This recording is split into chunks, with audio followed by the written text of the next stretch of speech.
안녕하세요. 너무 답답한 마음에 이렇게 사연을 보내게 되었습니다. 주변 지인들에게는 물론 부모님께도 말도 못하고 제가 어떻게 해야 할지도 모르겠습니다. 시작은 제가 결혼을 하면서부터 시작되었어요. 저는 30대 후반이 되면서 실질적으로 결혼을 포기했었어요. 그러면서 일에 더 몰두하게 되었고 회사에서 큰 프로젝트를 부장님 대신 과장인 제가 맡아서 하게 되었어요. 그러던 어느 날 부장님은 소개할 사람이 있다면서 식사 자리를 만드셨고 그 자리엔 경쟁 회사에서 일 잘한다고 소문이 자자한 과장이자 지금의 남편을 만나게 되었어요. 인사를 하고 부장님을 쳐다보니 말씀하셨어요. 우리 회사로 스카우트 되어서 프로젝트에 합류하게 되었어. 그래서 같이 식사나 하자고.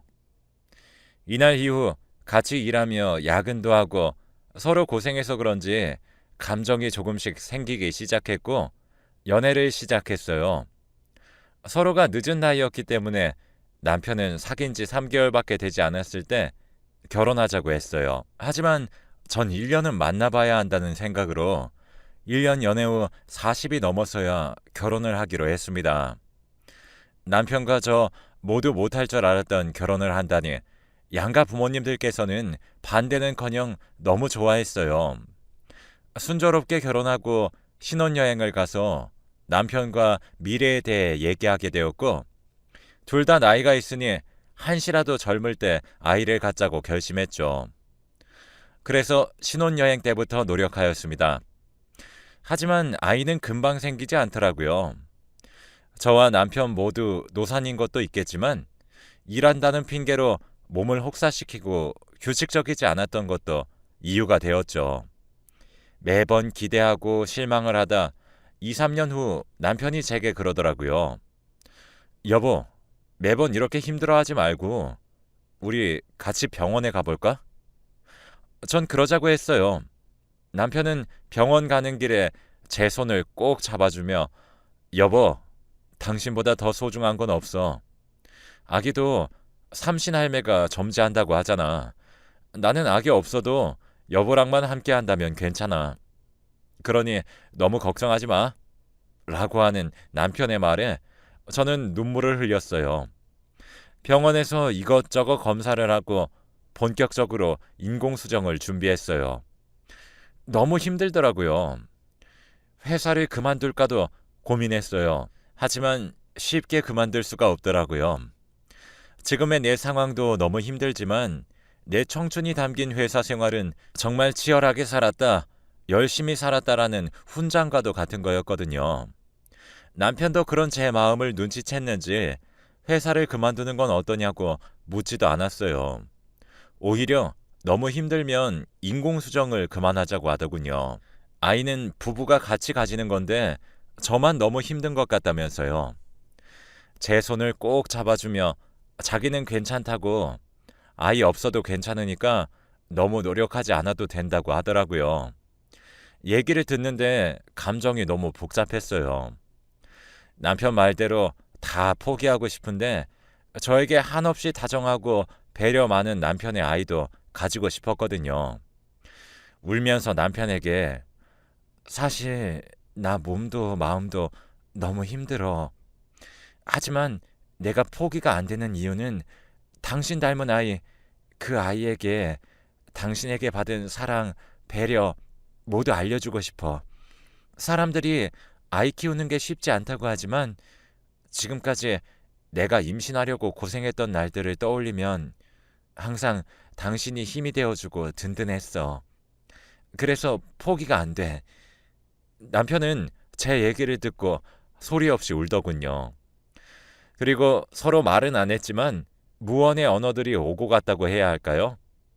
이날 이후 저희 부모는 인공수정도 임신도 입 밖으로 꺼내지 않았고 그냥 여느 신혼부부처럼 일 끝나고 들어오면 같이 맥주 한 잔을 했고 쉬는 날엔 뒹굴뒹굴하며 지냈으니까요. 그런데 참 옛 어른들 말씀이 틀린 게 하나도 없더군요.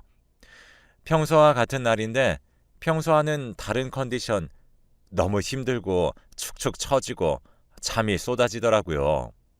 그래서 전 감기가 오려나 감기약이나 미리 먹을까 하는 찰나에 친정엄마가 전화가 왔더라고요. 이런 얘기 물어봐서 미안한데 혹시 아직도 임신 노력 중이니? 그래서 전 아니라고 그냥 맘 편히 지내고 있는데 갑자기 왜 그러시냐고 그랬죠. 그랬더니 엄마가 어제 태몽 같은 걸 꿨는데 네가 약손에 반지를 주렁주렁 하고 있길래 엄마가 하나 달랬더니 절대 안 된다고 하면서 손을 품으로 가져가는데 빛이 나더라고. 라고 말씀하시는 거예요. 전 심장이 쿵쾅거렸죠. 그 길로 약국에서 테스트기를 사서 했는데 그 결과 임신이 맞더라고요. 그렇게 노력하고 병원까지 다녔을 때는 안 되던 게 마음 놓고 지내니 삼신할매가 점재해 주셨나 싶었죠. 너무 행복하고 소중하게 잘 지키겠다고 다짐했어요. 그날 저녁 퇴근하고 남편에게 말했고 남편은 왜 아까 회사에서 말하지 않았냐며 너무 얼떨떨하다고 하더라고요. 그리고는 제 몸부터 괜찮냐고 걱정하더라고요. 이런 다정한 남편이 옆에 있으니까 하나도 무섭지 않았어요. 병원에 가서 아기를 초음파로 확인하고 안정기에 들었을 때 양가 부모님께 말씀드렸고 너무 큰 축하를 받았어요. 회사도 임산부 지원 프로그램으로 1시간 늦게 출근, 1시간 빨리 퇴근하며 늦가기 엄마로서 조금씩 아이를 맞을 준비를 했어요. 그렇게 지내다 보니 아기를 낳고 조리원에 들어가며 육아휴직을 하게 되었어요. 집에서 독박 육아였지만 남편은 회식이며 모임이며 다 제쳐두고 퇴근하면 바로 집으로 와서 육아와 집안일을 도왔기 때문에 괜찮았어요. 그렇게 시간이 흐르면서 아기는 돌이 되었고 저의 육아휴직은 끝이 났어요. 복직을 해야 하는데 대기에 걸어놓은 유치원들은 아직 차례가 안 돼서 못 보내는 상황이었어요. 친정엄마가 유치원 될 때까지 봐주시기로 했죠. 친정엄마는 저희 집에 계시면서 아이도 봐주시고 집안일도 해주셨어요. 저희가 쉬는 날이 친정엄마가 쉬는 날이었죠. 그렇게 6개월이 지났고 손꼽아 기다리던 유치원 자리가 생겨 아이가 가게 되었어요. 처음에는 종일반으로 아기를 보냈는데 집에서 지냈던 것과는 다르게 너무 힘들어 보였어요. 그래서 종일반 말고 일반으로 변경하고 친정엄마가 다시 오셔서 아기 화원을 맡아주셨어요. 하지만 저희 친정엄마도 얼마 못 가 두 손 두 발 다 드셨습니다. 한창 즐기면서 사셔야 하는데 다시 육아에 집안일을 도와주시는 게 벅차셨던 거예요.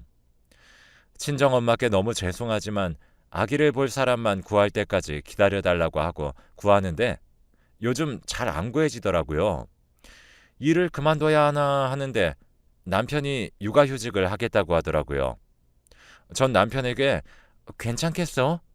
우리 회사는 안 그런다 하지만 그래도 회사에서 남자들이 육아휴직 한다고 하면 팀 내에서도 그렇고 회사에서도 별로 안 좋게 생각한다고 하잖아.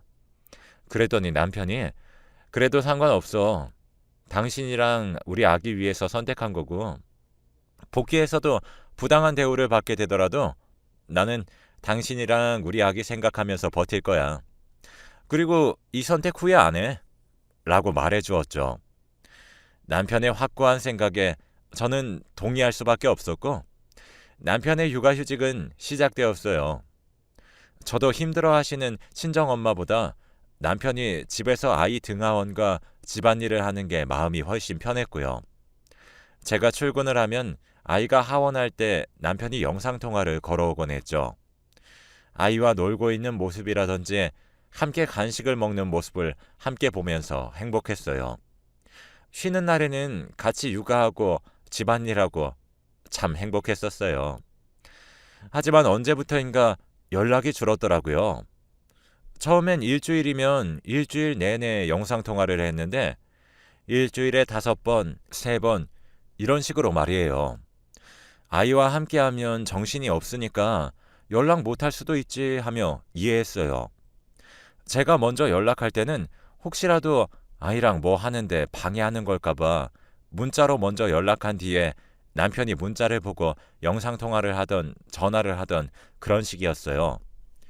시간이 지나면서 남편은 아예 연락을 안 했고 집에서는 변함없이 다정한 남편, 다정한 아빠였어요. 아이 하원하면 많이 바쁜가 보다 하고 아무런 말도 하지 않았어요. 그렇게 시간이 흘렀죠. 그러던 어느 하루는 회사도 한가하더라고요. 그래서 남편에게 문자 없이 영상통화를 먼저 걸었어요. 그런데 아이 하원한 시간이 되었는데도 안 받고 문자도 답장이 없더라고요. 처음엔 바쁜가 보다 했는데 시간이 지날수록 연락이 없으니 슬슬 걱정이 되더라고요. 전화를 계속하니 남편이 전화를 끝내 받더라고요. 그런데 한 번도 화낸 적 없던 남편이 받자마자 일 안 해? 왜 자꾸 전화해? 전화 안 받으면 사정이 있나 보다 하고 퇴근하고 와서 얘기하면 되잖아. 라면서 언성을 높였어요. 저는 당황해서 연락이 너무 안 되길래 아이랑 무슨 일 있나 싶어 걱정돼서 그랬다고 하니 화내서 미안하다며 퇴근하고 집에서 보자고 그러더라고요. 육아와 집안일을 하다 보면 마음처럼 되지 않고 힘들어서 그랬나 보다 싶어서 이해가 되었어요. 집에 가는 길에 남편이 좋아하는 와인 한 병을 사서 퇴근했어요. 남편과 와인을 마시면서 오늘 무슨 일 있었냐고 나에게 얘기하고 훌훌 털어버리라고 하려는데 남편이 그러더군요. 일할 땐 일에 집중해서 해. 당신이 자꾸 전화하니까 잘하고 있나 감시당하는 것 같아서 기분이 별로 좋지가 않아. 라고요. 갑자기 이런 얘기를 듣게 되니 당황스러웠어요. 저는 남편에게 알았어. 그런데 화나라고 하는 얘기는 아니지만 처음엔 당신이 아이 하원하는 거랑 간식 같이 먹는 거나 이런 걸 먼저 보여주고 그랬잖아. 그러다 연락이 뜸해져서 궁금했어. 그래서 연락한 것뿐이야. 당신이 말한 것처럼 감시하려고 그런 건 아니야. 라고 했죠. 남편은 아무 대답도 없이 먼저 잔다고 하며 잠이 들었고 저도 찝찝한 마음으로 잠들었어요. 그 이후 남편 뜻대로 연락은 안 했고 출근할 때 퇴근해서 이렇게 집에서만 얘기를 하게 되었어요. 쉬는 날 아이 방을 정리하다가 유치원 알림장을 보게 되면서 아이의 활동 내역, 유치원 행사들을 알게 되었죠. 유치원 행사에는 아이들의 학예회를 한다며 부모님 모두 오셔서 응원해 주세요 라고 쓰여져 있더군요. 이런 행사가 있으면 남편이 먼저 월차를 쓸 수 있도록 얘기해 줬을 텐데 왜 얘기를 안 해줬을까 싶더라고요. 그래서 남편에게 물어봐야겠다 생각하고 거실로 갔는데 아이가 거실을 난장판을 해놓아서 그걸 치우느라 깜빡했어요. 그리고 시간이 지나 저는 아이 알림장에 써져 있던 날짜에 반차를 쓰고 서프라이즈로 가서 놀래켜줘야지 하면서 아이 유치원으로 향했어요. 행사 시간은 다가오는데 길이 너무 막혔고 반차 말고 월차를 쓰고 그냥 같이 가길 그랬다고 후회하며 유치원에 도착했죠. 제가 도착했을 땐 행사가 거의 막바지였어요. 행사가 모두 끝나고 하나둘 엄마 아빠 손을 잡고 나오는 아이들 중 저희 아이는 한 손엔 남편, 한 손엔 유치원 선생님 손을 잡고 있더군요. 전 너무 놀라서 심장이 뛰었지만 침착하게 아무것도 못 본 것처럼 아이 앞에 엄마 왔다 짠 하며 나타났어요. 남편과 유치원 선생님은 당황하더군요. 남편은 저를 보자 어떻게 온 거냐며 묻기 바빴어요. 유치원 선생님은 생글생글 웃으며 처음 뵙네요. 학예회 뒷정리 때문에 다음에 또 뵐게요. 하고는 황급히 들어가더군요. 저는 유치원 선생님에게 간단히 목례를 하고 말았죠. 그리고 남편에게 아이 방 청소하다 알림장에 학예회 한다고 되어 있길래 서프라이즈로 놀래켜 주려고 왔지. 안 반가워? 하고 물었더니 남편은 대충 반갑다고 대답한 뒤에 집에 가자고 하더군요. 집으로 가는 길에 아까 유치원 선생님은 처음 뵙는데 누구인지 물었습니다. 시간제 선생님이라고만 하고 말을 아끼더라고요. 저는 남편이 너무 수상했어요. 그래서 그 다음날 유치원 담임 선생님께 전화를 해서 물어봤어요. 어제 학예회 갔었는데 담임 선생님이 아니라 처음 본 선생님 손을 잡고 있던데 혹시 아이 담임 선생님이 바뀌었냐고요. 담임 선생님은 바뀌지 않았고 유아교육과를 다니는 대학생들이 실습으로 나와 있다고 하시면서 너무 신경 쓰지 않으셔도 된다고 하더군요. 말 그대로 실습생이기 때문에 담임 선생님을 도와주거나 등하원만 해주는 게 끝이라고 하면서요. 저는 알겠다고 하고 전화를 끊었는데 갑자기 기분이 쎄하더라고요. 그래서 그날 기다렸다 아이 하원 시간에 맞춰 남편에게 전화를 했어요. 하지만 역시나 받질 않더라고요. 그래서 받을 때까지 했어요. 그랬더니 남편이 성질을 내며 받더라고요. 전 마음을 다잡고 그냥 생각나서 아이 하원은 했어? 그랬더니 아, 이런 걸로 전화하지 말랬지 하며 전화를 끊어버리더군요. 화가 난 저는 남편에게 계속 전화했지만 받지 않았어요. 퇴근 후 집에 들어가 남편에게 그런 식으로 전화를 끊으면 어떻게 하냐, 무슨 일 있는 거냐 했더니 저번에도 말했듯이 감시하는 느낌이라 싫다는 거예요. 전 너무 화가 나서 내가 정말 급해서 당신한테 전화했는데 감시받는 느낌이라 전화 안 받아서 내가 잘못돼도 좋아? 라고 물으니 남편은 회사에 있는데 뭘 하더군요. 예전의 남편이 아니었어요. 저는 뭔가 잘못되었다는 느낌을 받았고 며칠 동안 남편을 지켜보고자 회사에 휴가를 냈어요. 휴가 낸 기간 동안 출근하는 척 친정집으로 갔고 아이 하원하는 시간엔 택시를 타고 아이의 유치원 근처로 갔어요. 하지만 별 특이사항은 없었고 그냥 하원시키고 아이와 장을 보고 집에 가는 그런 루틴이었어요. 제가 너무 예민했나 싶어서 남편에게 미안하더라고요. 휴가를 괜히 썼다 싶었는데 휴가 쓴 김에 친정엄마랑 시간도 좀 보내고 남편도 본인만의 시간을 갖게 해줘야겠다 생각했어요. 그리고 다음날 또 출근하는 척 친정집으로 가서 엄마와 쇼핑도 하고 맛있는 것도 먹었죠. 그러다 보니 하원 시간이 돼서 유치원으로 갔어요. 가면서 전화했지만 역시나 받지 않았어요. 매번 남편이 아이를 데리러 가는 길에 있던 저는 남편이 나타나면 제가 아이를 볼 테니 그동안 힘들고 지쳤던 것들 풀고 오라고 얘기할 참이었어요. 하지만 하원 시간이 되었는데도 남편이 보이지 않더라고요. 그래서 전 유치원 앞으로 갔는데 남편이 택시에서 손에 뭘 한가득 들고 내렸고 누굴 보면서 쇼핑백을 흔드니까 아이의 손을 잡은 부담임이 나오더라고요. 부담임은 그 실습생이에요. 부담임은 하나만 뺀 나머지를 유치원 안으로 들고 들어갔고 전 더 이상 참지 못하고 그 자리로 달려갔어요. 내 남편에게 지금 뭐 하는 거냐고, 당신은 지금 뭐 하고 있는 거냐고 물었어요. 둘 다 너무 당황하더라고요. 남편은 어쩔 줄 몰라 하며 설명을 하겠다고 하고 부담임은 유치원 안으로 쌩하니 들어가 버리더라고요. 저는 너무 화가 났어요. 사실 조금은 눈치채고 있었어요. 아이의 유치원 행사가 있던 날 눈치 못 챌 여자가 어디 있겠어요? 하지만 제가 잘못 본 거라고 믿고 싶었고 다시 한번 확인을 해보고 싶었어요. 제 두 눈으로 확인을 하고 나니 남편이 불륜을 저질렀다는 사실에 화가 나기보다도 어떻게 아이가 다니는 유치원에서 그것도 아이의 손을 잡고 불륜을 저질렀다는 사실이 더 화가 났어요. 아이를 친정집에 잠시 맡기고 집에서 남편과 얘기를 했어요. 언제부터였는지, 어떻게 아이의 유치원 선생님과 그렇게 된 건지부터 알고 싶었죠. 남편은 한동안 말이 없다가 결심한 듯 말을 하기 시작했어요. 남편은 당신에게 당당히 육아휴직을 하겠노라 하고 육아랑 집안일을 하는데 너무 힘들더라. 장모님이 계실 때 당신이 육아휴직 했을 때 내가 했던 일만 생각하고 충분히 해낼 수 있을 거라고 생각했었어.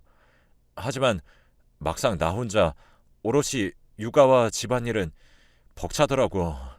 물론 당신이 쉬는 날이랑 퇴근하고 많이 도와줬지만 너무 힘들었어. 라고 하더라고요. 이 얘기를 듣는데 전 남편이 너무 답답해서 말했어요. 그래, 나도 알아. 육아, 집안일 힘들지. 회사 일이 더 쉬울 정도니까. 하지만 당신이 그렇게 힘들면 부담임이 아닌 나와 의논하고 나에게 기대해야 하는 거 아니야? 내가 당신 아내잖아. 라고 했어요. 제 얘기를 들은 남편은 한숨을 쉬며 지겹다는 듯 저에게 얘기하더군요. 내가 당신에게 얘기 안 했을 것 같아? 힘들다는 내 한마디에 당신은 당신이 회사 그만둘 테니 육아휴직 그만해도 좋다고만 하잖아. 나는 그런 해결책은 필요 없었어. 단지 내 힘든 것을 알아주는 공감이 필요했던 거라고. 라고 말이죠. 전 당황스러웠어요. 제 나름대로 남편을 배려하고 위한다고 육아휴직 그만해도 된다고 나는 괜찮다고 했던 건데 남편은 자신이 육아휴직을 하겠다고 할 때 힘들더라도 끝까지 하겠다고 했는데 그런데도 불구하고 왜 자기를 참을성 없고 힘들어서 육아도 포기하는 사람으로 만드냐고 그러더군요. 그런 의미가 아니라 당신과 앞으로 오랜 시간 함께해야 할 사람으로서 당신의 선택을 존중하고 너무 힘들면 내가 하겠다고 말한 거였다고 했죠. 어디서부터 꼬인 건지 이해가 안 가더라고요. 전 남편에게 알았어. 이제 당신 마음 충분히 알겠어. 내가 무심했네. 미안해. 그렇다고 당신 불륜이 정당화될 순 없어. 부담임을 만나게 된 이유도 될 수 없고. 그러니 왜 그랬는지 다시 한번 설명해줘. 라고 했어요. 저의 말에 남편은 차분한 목소리로 말하더군요. 그래, 당신 말이 맞아. 다 핑계일 수 있지. 나도 그러고 싶진 않았는데 아이 등하원 시킬 때 항상 웃는 얼굴이 언젠가부터 참 예쁘다 싶더라. 그러다 어느 날 아이 등원 시키는데 부담임이 아니고 담임 선생님이 맞이해 주셨어. 그래서 난 실습이 다 끝났나 보다 생각하고 말았고 유치원 근처 카페에 앉아 커피 한 잔에 책을 읽고 있는데 부담임이 카페에 들어왔어. 우리 아이 부담임이니 먼저 가서 인사했고 커피 한 잔 내가 사겠다고 했지. 그러다 보니 자연스럽게 같이 앉아서 커피를 마시게 되었어. 등원 때 안 계셔서 실습이 끝난 줄 알았다고 했더니 오늘은 학교를 가야 해서 그런 거라고 하면서 시시콜콜한 얘기를 주고받았어. 근데 나이 차이가 무색하게 너무 잘 통하고 비슷한 점도 많더라. 그래서 나도 모르게 그날 카페에서 다음에 또 이런 기회가 있었으면 좋겠다고 말을 해버렸어. 여기까지 듣는데 전 아무 생각도 할 수 없었어요. 남편과 제일 잘 통하는 사람은 저라고 생각했는데 부담임이라뇨. 그리고 심지어 남편이 먼저 이후의 만남을 말했다니 화가 나더라고요. 전 너무 화가 난 나머지 남편의 핸드폰을 강제로 빼서 부담임과의 카톡을 확인했어요. 내용은 너무 충격적이었죠. 부담임이 일하는 날엔 아이 하원 후 셋이 같이 밥을 먹는다던가 부담임이 쉬는 날엔 아이를 종일반으로 돌려서 맡겨놓고 둘이 밀회를 즐겼더군요. 아이가 아직 말을 못하고 아무것도 모른다고 생각해서 아이 앞에서 그런 건지 참 어이가 없었어요. 믿었던 남편에게 배신당하고 아이를 맡긴 유치원에 불륜녀가 있고 불륜녀가 있는 유치원도 한패였겠죠. 그렇지 않고서야 유치원 앞에서 그렇게 애정 표현하고 둘의 밀회를 위해 아이를 종일반으로 돌렸는데도 저에게 아무런 얘기도 안 해주냐고요. 그리고 하원시킨 후 부담임이 개인 시간을 가졌다는 게 말이 안 되는 거니까요. 그 다음날 바로 유치원으로 찾아가 담임을 만났어요. 담임은 다 알고 있는지 바로 말씀드리지 못해 죄송하다고 하더군요. 저는 제 아이가 다니는 유치원에 불륜녀가 있다는 것도 그렇고 그런 불륜녀를 눈 감아주는 선생님들을 더 이상 신뢰할 수 없다고 원장 선생님과 얘기하겠다고 했어요. 담임 선생님은 잠시 카페에서 얘기하자고 했고 카페에서 들은 얘기는 더욱더 충격이었어요. 알고 보니 그럴 수밖에 없긴 하겠다 싶더라고요. 왜냐하면 부담임은 원장 선생님의 외동딸이었고 원장 선생님의 압력에 의해 모두들 쉬쉬했더라고요. 딸아이가 불륜녀인 것이 알려지면 딸의 앞길도 유치원도 모두 안 좋아지니 다들 잘리고 싶지 않으면 두고 보라고 협박하셨대요. 그래서 그랬던 것이라면서 너무 죄송하다고 하더군요. 부담임 실습 취소시켜서 유치원 선생 못하게 하겠다는 생각으로 달려온 거였는데 너무 허무하더라고요. 하지만 물러설 수 없었고 원장 선생님과 얘기를 했어요. 당신 딸과 내 남편이 불륜을 저질렀다고. 나는 내 남편 단속할 테니 딸 단속 부탁드린다고요. 하지만 원장 선생님은 단속하실 것 없고 서로가 싫어지면 헤어지겠죠. 하지만 더 끈끈해진다면 어머님이 포기해 주세요. 아이도 저희 딸을 잘 따르고 하니 아이도 저희가 키우면 됩니다. 당당한 태도와 말에 전 제가 아무 말도 할 수 없었고 그냥 집으로 왔어요. 그날 이후 남편은 아무 말도 안 하고 제 눈치만 보며 생활하고 있어요. 남편에게 무슨 생각이냐고 대체 어떻게 하려고 그러냐고 했었는데 한참이나 아무 말이 없더니 이혼 서류를 가져왔더군요. 그런 남편을 보니 있는 정 없는 정 다 떨어져서 서류를 작성해주며 대신 아이의 양육권은 줄 수 없다고 말했어요. 남편은 아빠 없는 아이보단 새엄마랑 사는 아이가 더 낫다며 남편도 양육권을 포기하지 않더라고요. 그렇게 저흰 이혼 소송을 시작했어요. 변호사는 불륜을 저질렀고 아이가 어리기 때문에 제가 이길 확률이 높다고 하더군요. 남편과 결혼해서 다정한 면에 너무 좋았고 임신 때문에 서로가 너무 힘이 되어 주어서 좋았는데 결국 한순간에 무너져 버렸네요. 주위 사람들에게는 제 이야기 말하지 못했어요. 엄마에게도요. 제가 아직 휴가 기간이라 아이를 유치원에 보내지 않고 데리고 있지만 휴가가 끝나면 아이를 친정에라도 맡겨야 하는데 어디서부터 어떻게 얘기를 해야 할지 막막하네요. 제 이야기를 들어주신 모든 분들께서 마음으로 저에게 응원을 해주세요. 용기 내서 얘기할 수 있도록 소송에서 이겨 아이와 제가 다시 행복하게 지낼 수 있도록요. 닉네임 뒤에 숨어 저의 사연을 말했지만 이렇게라도 말할 수 있어서 어느 정도 속이 뚫리는 기분이에요. 그리고 다음엔 아이와 행복하게 지낸다는 밝은 사연으로 다시 남길게요. 지금까지 제 사연 들어주셔서 감사하고 모두 건강하세요.